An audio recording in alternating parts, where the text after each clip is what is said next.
Hi friends, this is Archangel. So, stop me if you've heard this one. A guy walks into a bar and says, "I'm MGTOW." And then the barstool slugs snicker and then hit him with the insults. "Oh, you must be gay. You must have been hurt. You must be a woman hater." Oh, wait, so you have heard this one. Yeah, these are called shaming tactics to insult free males back into gynocentric servitude and misery. There are new shaming tactics being imagined up all the time to keep males under their yokes. The other day I ran across another, which basically states that it is easy to run away from the problem, easy for MGTOW to isolate themselves. There are gradients to the shaming tactics hurled at males. For instance, calling male warriors gay or misogynists are ignorant blue pill, knee-jerk kindergarten reactions and shaming tactics. However, calling males out for walking away is a more advanced purple pill tactic of someone who partially concedes male mistreatment, yet they are still addicted to female approval, and so they can't leave the plantation, and thus they shame males that are strong enough to leave. "Oh, it's easy to quit and walk away." This insinuates that males who turn their backs on the world gynocentrism has built are weak and cowardly because they are not fighting. They are not trying to change things for a brighter future full of happy marriages, families, and communities. But let's look at this. If a situation is impossibly tilted against you, walking away is the wise and heroic course of action. Yet the partially awakened male wields such statements against the liberated, fully awakened male to try and shame males back into servitude right alongside the blue and lavender addicts. However, guys also use the very same "it's easy to walk away" shaming tactic to pat themselves on the back and build themselves up. "See? Look at me! I can see male inequity and I am staying to do something about it," rather than walking away.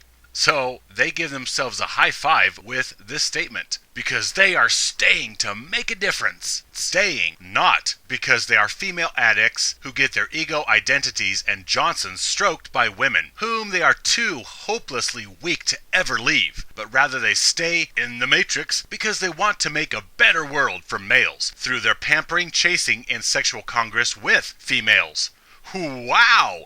These guys are so caring and altruistic. They stay and interact with females for our benefit. Golly gee, I know who's getting my nomination for the Nobel Peace Prize this year. I'll give you a hint. Their first name starts with purple, last name ends with simp. Yep. Oh, wait. Except that staying and romantically interacting with females does not advance male interests, since dating, romance, sex, all are female favoring games, and playing them only enables female interests. It enables gynocentrism. It also enables your further addiction to them. So, yeah, you want to run that by me one more time? How exactly does staying and playing female games help male empowerment? Also, you sad, whipped, addicted, pathetic males, your shaming tactic statement is not accurate, because actually we are taking action towards change.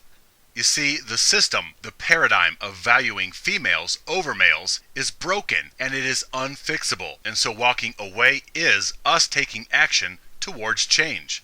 By us taking part in the system, this is tacit approval of the system that caused us enough suffering to condemn it in the first place. Non-action leads to action.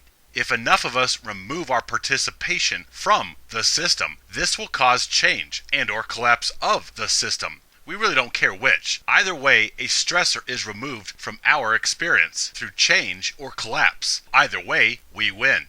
But still, hurling coward-type shaming tactics at males as they leave is quite a clever ploy, custom-made to particularly rile males. It challenges character and dares males to prove their strength and essentially their manhood by coming back and trying to make a difference. Meanwhile, back in the Matrix, you are pulling the plow once again, even as you play by the rules and try to raise awareness for divorce inequity. This is why men's rights are so impotent and ineffectual. They support and maintain a gynocentric society with their labor and toil and female protection, even as they chat amongst each other about inequities. Yet nothing has changed. In all the years of men's rights, no legislation of equity has passed, repealing affirmative action for females or female-owned business perks. Nothing has equalized divorce entitlements or draft requirements. I have not seen the outlawing of circumcision. So pulling the plow and trying to change the plow you are pulling at the same time? Yeah, apparently it does not work. So we are walking away entirely.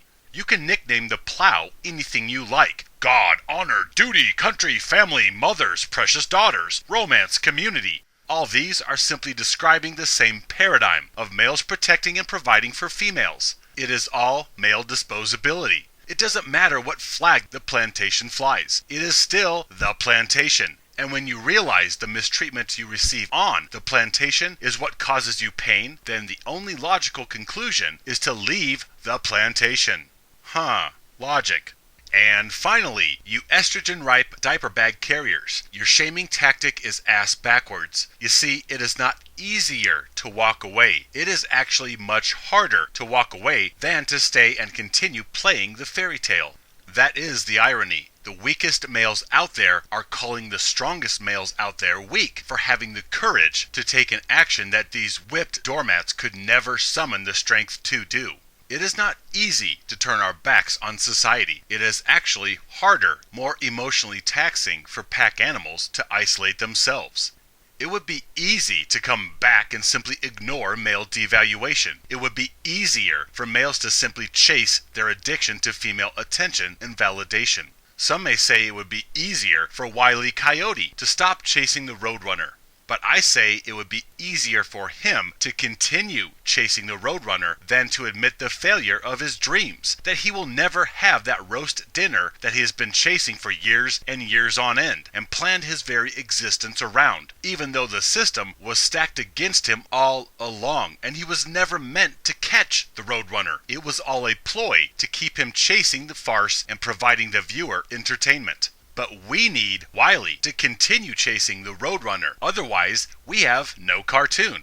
Likewise, we need males to keep chasing females. Otherwise, we have no society. Saying that it is easier to walk away from gynocentrism than to stay and try to get nicer rules is much like Hillary Clinton saying that war is harder on females than males. So, males that get hauled off to slaughter have it easier than the chicks that stay home. What? Easier to leave than to stay? Oh, it's much easier not to be part of the fairy tales, not to have fun with family and friends on the holidays, to not enjoy dating or sex or romantic chemical explosions that come with flirtation or physical touch. Oh, you betcha. It's so much easier to be outcast, labeled as a freak, a kook, a loser. It is so much easier to withdraw from chasing the validation we so desperately seek. Easier to turn our backs on the approval of females, which we have been taught to solicit since we were infants. Yes, it's so much easier to turn our backs on all the brainwashing and go against the flow, leaving ourselves open to attack and shame. It's so much easier to deny our primal instinct for touch and sexual congress. Easier to have no one to hold or give us fake comfort. That's right, it is so much easier not to enjoy the frivolities of society and the embrace of a community that favors marriage. Easier to be emotionally cut off from others, alone and yes, sometimes lonely. It is so much easier to suffer in isolation rather than pursue happiness through romance and family. Yeah, you guys sure called that one right. Us weak, cowardly quitters must have a lot of egg on our face right about now. Because it is so much easier to exist without kisses and companionship. So much easier for beings that seek love from others to walk away from those others. Easier for beings that desire company to endure solitude. So much easier for beings that want fun and merriment to abstain from it. It is so much easier to stand fast for a cause than to give in and succumb to disposability just to get temporary affection and attention. It is so much easier to lose family, friends, acquaintances, and opportunities in life because you reject injustice and actually stand for something. Yes, it is so much easier for the addict to walk away from the drug rather than to continue shooting up. Really? Males are hardwired and brainwashed into seeking reproduction, attention, validation, approval, and love from females. So reason might dictate that it is easy to do what you were programmed to do, and monumentally hard to fight your instincts and indoctrination. Is it easier for a horse to resist its instinct to run? Or is it easier for a lion to resist the urge to mount a lioness? Awakening to reality, turning their backs on their burning instincts and tender longings, rejecting their desires and forging ahead somehow after their dreams and fantasies have been rendered false, finding a reason, a motive for existing after everything they have thought has been rendered an elaborate sham, having the courage to move on despite all the pain and sorrow and uncertainty and desolation. This is the hardest endeavor any male will ever undertake. Rejecting brainwashing, programming, desire, beliefs, fantasies, everything. You guys want to talk about degrees of difficulty? Well, it is easy for the pussy-whipped addicts to stay and continue receiving approval from females in the community. It's easy for pussy-whipped males to continue receiving little bits of physical pleasure. Easy for males to continue believing in the Easter Bunny. Easy for pussy-whipped males to salvage their traditional beliefs and pretend that they are cared for or respected as a man. It's easy for males to stay warm and cozy in the hot tub of gynocentrism than it would be to get out and stand in the cold without a towel, without anything, watching those still in the hot tub smooching on each other and enjoying social interactions and familial gatherings and holidays, all on the backs of male utility. So while the awakened male is standing there cold, alone, and shivering, watching the fake frivolities going on in the hot tub, the males in the tub say, "Oh, it is easier to get out of the hot tub and walk away than it is to stay and do something to change the tub." Are you kidding me? You sad little approval-chasing, validation-pandering, attention-begging, spineless, stroller-pushing, vagina-worshipping, doormat-shovel chumps. You try giving up everything that you live for and exist outside of your fantasies, without female attention, without female approval, without female validation that you matter, without female acceptance, without the touch of another on dark nights, without the soft gooey whispers or the sexting or the body heat of skin on skin, without the pat on the head from family and friends and a society that agrees with your gynocentric slavery. Try going without these things that you desire most and believe in. Turn your back on all the things that you literally live for. And tell me what is easier. You pathetic, drooling, pussy-whipped, jelly-filled weasels. You have no clue what true grit and courage and strength is. You sit there ensconced in your addiction with your female belly rubs, and you want to insult those males who have more might, more force, more valor than you could possibly know.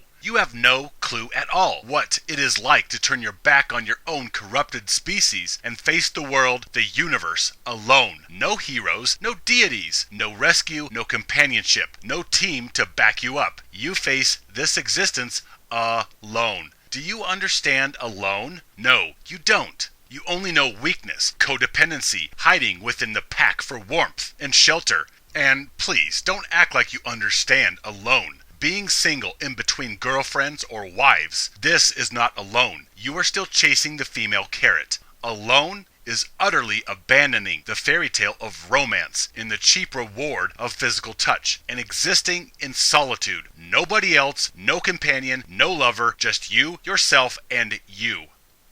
You try shaming isolation as a cowardice and walking away as a weakness. You speak in the most subjective ignorance, like a fish trying to dictate the parameters of flight, or as a bird trying to insult over the mechanics of swimming.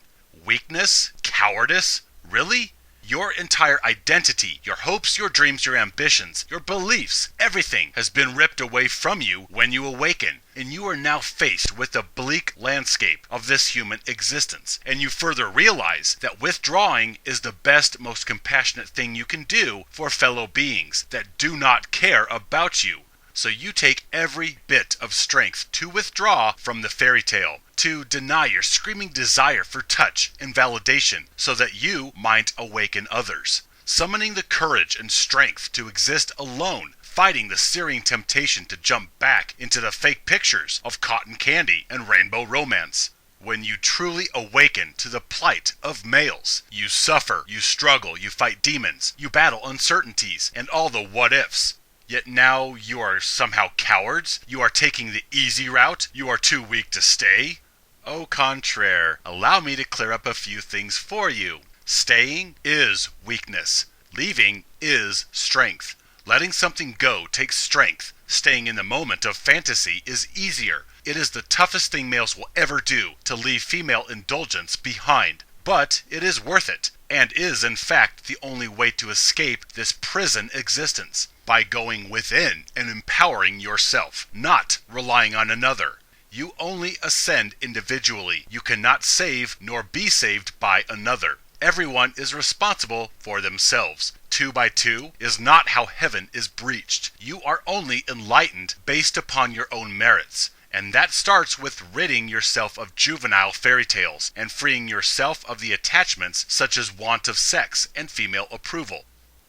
My friends, you have everything you need. You are both positive and negative. The need for another, for validation or attention, is an illusion. It is a planted desire, a vice, a want that will only mire you down in slavery.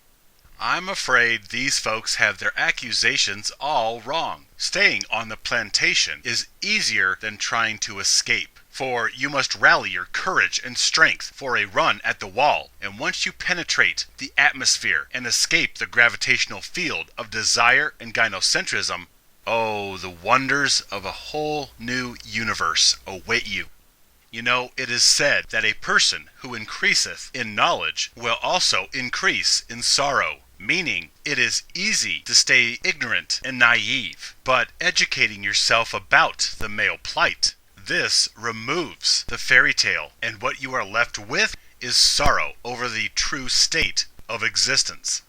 Indeed, ignorance is bliss. Staying ensconced in ignorance in the playpen with all the other toddlers, this is easy. Awakening and walking away, this is hard. This is sorrow. This is courage. My fellow beings, stand with me, live free.